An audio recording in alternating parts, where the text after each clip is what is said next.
مور کو جنت سے کیوں نکالا گیا؟ السلام علیکم پیارے دوستوں، امید ہے آپ سب خیریت سے ہوں گے۔ مور جتنا اب خوبصورت ہے اس سے کہیں زیادہ جنت میں خوبصورت تھا۔ مور کی خوبصورتی پہ سبھی پرندے فدا تھے، لیکن ان سب خوبیوں کے باوجود مور سے ایسی کون سی خطا ہو گئی تھی جس سے اللہ تبارک و تعالیٰ نے مور کو جنت سے نکال دیا۔ اللہ تبارک و تعالیٰ نے جب حضرت آدم علیہ السلام اور اماں حوا کو پیدا فرمایا، اس کے بعد ان کو جنت میں بھیج دیا۔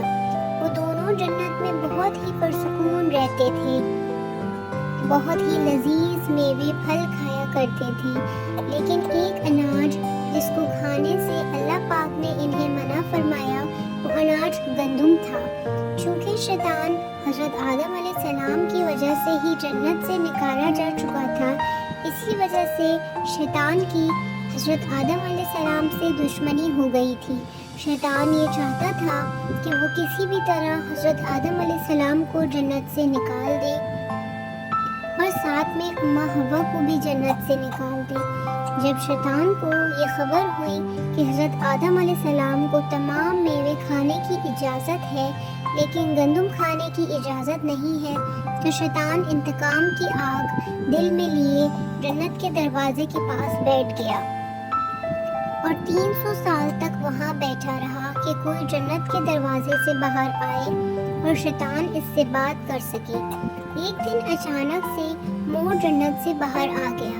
شیطان اس کو دیکھتے ہی بہت خوش ہو گیا۔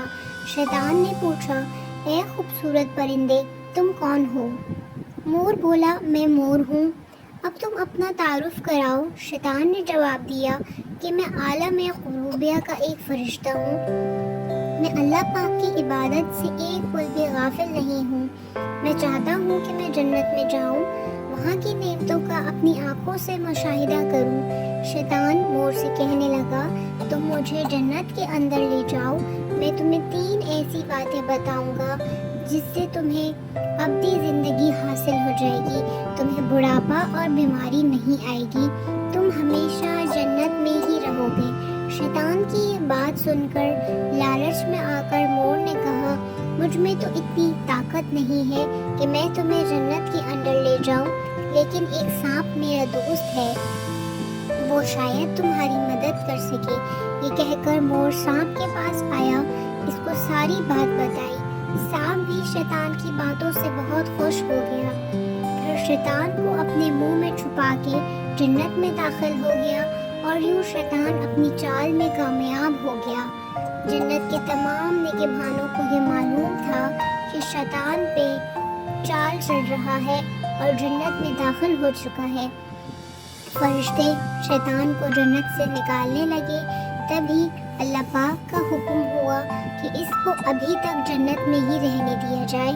وہ فرشتے اللہ تبارک و تعالیٰ کے حکم سے رک گئے۔ شاید یہ حضرت آدم علیہ السلام کا امتحان تھا۔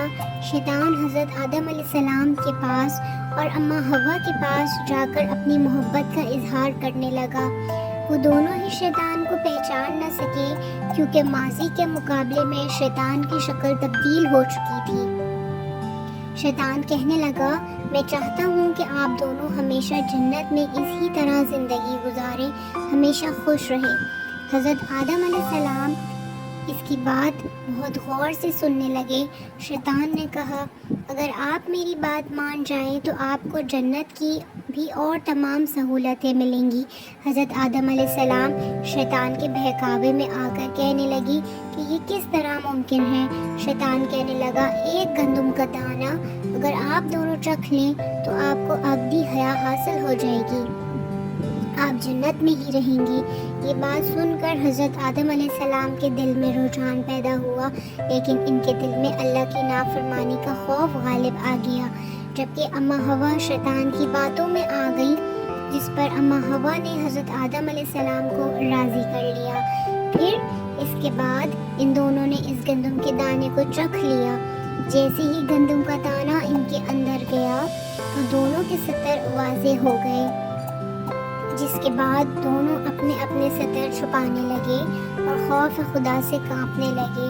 اس دوران اللہ تبارک و تعالیٰ نے فرشتوں کو یہ حکم دیا کہ حضرت آدم علیہ السلام کو سری لنکا کے قریب نیچے زمین پہ بھیج دیا، جبکہ اماں حوا کو جدہ کی سرزمین پر اتارا گیا۔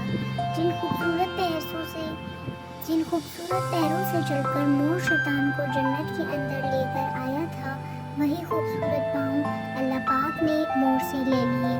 سانپ جو اپنے منہ میں شیطان کو چھپا کر لایا تھا، اس کے منہ کی خوشبو کو چھین کر اس میں زہر ڈال دیا گیا۔ پھر مور کے ساتھ ساتھ سانپ کو بھی جنت سے نکال دیا گیا۔ تو دوستوں، اگر آپ کو میری ویڈیو پسند آئی ہو تو پلیز میرے چینل کو ضرور سبسکرائب کیجیے۔ جزاک اللہ۔